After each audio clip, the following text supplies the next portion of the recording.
l'importation des véhicules de moins de 3 ans en Algérie, la date enfin dévoilée. La Journée internationale des douanes a été célébrée récemment en Algérie, et cette occasion a été marquée par une déclaration importante du directeur de la législation, de la réglementation et des systèmes douaniers, Adel Habsa. Il a annoncé que la loi des finances 2023 contient un article permettant l'importation de véhicules d'occasion. Outre cela, il a donné une date relative au début de l'importation tant attendue des véhicules de moins de 3 ans en Algérie.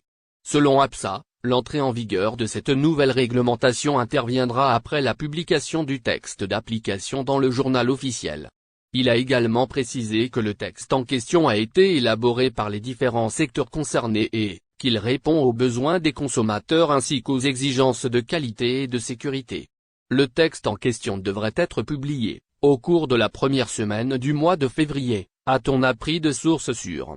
Ce qui veut dire dénouement est tout proche. Il est à signaler que cette nouvelle réglementation est très attendue par les consommateurs algériens qui cherchent à acheter des véhicules d'occasion de qualité à des prix abordables.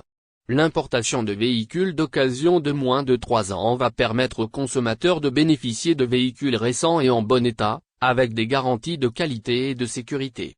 Il est important de souligner que cette nouvelle réglementation est également favorable pour le marché automobile algérien. Elle va permettre d'augmenter les options pour les consommateurs, renforcer la concurrence et favoriser l'innovation dans ce secteur. Il est donc clair que l'entrée en vigueur de l'importation de véhicules d'occasion de moins de 3 ans est une bonne nouvelle pour les consommateurs algériens et pour le marché automobile algérien. Les consommateurs pourront bientôt bénéficier de véhicules de qualité à des prix abordables, tandis que le marché automobile sera renforcé par la concurrence et le Maroc perd les pédales et s'attaque violemment à la France et à l'Algérie. Le Parlement européen a voté jeudi dernier une résolution condamnant fermement les atteintes aux droits de l'homme au Maroc, notamment l'emprisonnement de journalistes poursuivis pour de fallacieuses accusations de crimes sexuels.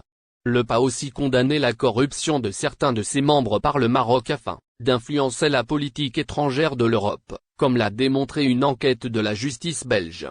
La résolution a fait très mal au Royaume, comme on peut le voir à travers les commentaires de responsables, observateurs et journalistes locaux. Signe de la gravité de la situation, les deux chambres du Parlement marocain se sont réunies exceptionnellement en congrès et décidé de reconsidérer les relations avec le Parlement européen. La France et l'Algérie sont, par ailleurs, unanimement désignés comme les responsables de cette condamnation retentissante. Le site 360.ma rapporte les réactions du président français Emmanuel Macron et du président du gouvernement espagnol Pedro Sánchez, fustigeant la gêne du premier et saluant la clarté du second. Macron aurait refusé de commenter la résolution au nom du principe de non-ingérence dans les affaires intérieures des États. Le journal fait remarquer que la résolution est en elle-même une ingérence. Sánchez, en revanche, a rejeté la résolution du Parlement de Strasbourg, et salué les excellentes relations entre l'Espagne et le Maroc. Les députés européens de son parti, le PSOE, ont d'ailleurs voté contre le texte. Le politologue, Driss Essoui, cité par Express, accuse le président français en notant que ce sont les macronistes qui ont voté pour la résolution ainsi que ceux qui travaillent en étroite coopération avec le voisin algérien. Alors que le Morocco gâte et éclabousse gravement le Maroc et les preuves de son implication directe dans la corruption de députés européens n'en finissent pas de fuiter, le politologue prend le risque de se ridiculiser en accusant les autorités algériennes d'avoir mis beaucoup d'argent dans le lobbying afin d'infléchir l'autorité du Maroc. Faute d'arguments à même de battre en brèche les accusations qui accablent son pays, Driss Essoui tente la diversion en invitant l'Europe à regarder du côté de sans-papiers algériens en Europe. La France et l'Allemagne prennent une décision radicale. En Europe, la lutte contre l'immigration clandestine est devenue plus intense. Les autorités ne se contentent plus de se servir des moyens existants, mais cherchent à en créer de nouveaux pour contrer ce phénomène. C'est dans ce cadre que la France et l'Allemagne ont décidé de créer une police conjointe pour lutter contre les sans-papiers, notamment algériens. La décision a été prise lors d'un conseil des ministres de l'Intérieur des deux pays, qui s'est tenu le 22 janvier dernier. Les ministres, Gérald Darmanin et Nancy Faeser, ont annoncé la création d'une unité dédiée à la problématique de l'immigration clandestine. Cette initiative montre à quel point le vieux continent est déterminé à maîtriser l'immigration illégale, malgré un besoin croissant de main-d'œuvre, notamment en Allemagne. Cette unité conjointe franco-allemande de lutte contre l'immigration irrégulière, appelée UCFA, est chargée de mettre en place des patrouilles communes à la frontière commune des deux pays. Il est à noter que le mouvement migratoire entre la France et l'Allemagne est principalement dirigé de l'Allemagne vers la France. Les migrants quittent souvent l'Allemagne, où il est plus difficile de se faire régulariser, pour tenter leur chance en France. Les ressortissants afghans sont les plus nombreux à emprunter ce chemin. Cependant, le but ultime des deux pays n'est pas de rendre la frontière franco-allemande imperméable. Les deux ministres de l'Intérieur ont indiqué qu'ils comptaient maintenir leur coopération à propos des réformes européennes plus globales. Il s'agit notamment du renforcement extérieur de l'espace Schengen et du pacte européen sur les migrations et l'asile, prévu pour le printemps 2024.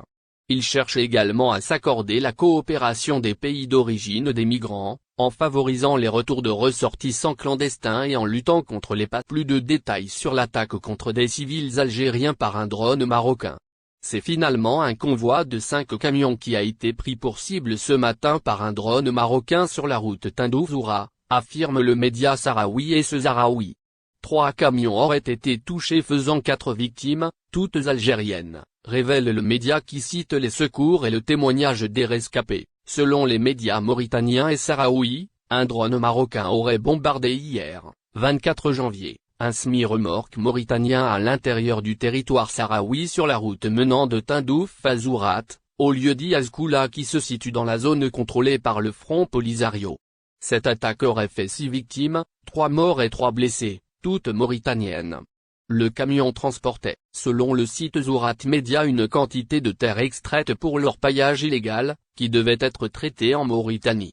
Ce n'est pas la première fois que des civils sont bombardés dans cette région. Le 2 novembre 2021, 3 routiers algériens avaient été assassinés de la même manière à quelques encablures de là. En avril 2022, un autre bombardement a eu lieu à la frontière entre la Mauritanie et le Sahara occidental et avait fait plusieurs victimes.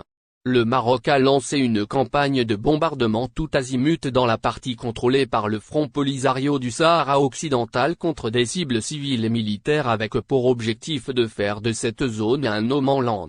Le 7 avril 2021, un drone marocain assassinait Dahe El Bendir, le commandant de la gendarmerie sahraoui, alors qu'il se trouvait dans un convoi dans cette. N'oubliez pas, abonnez-vous à notre chaîne Olive News et activez les notifications pour recevoir nos publications en temps réel.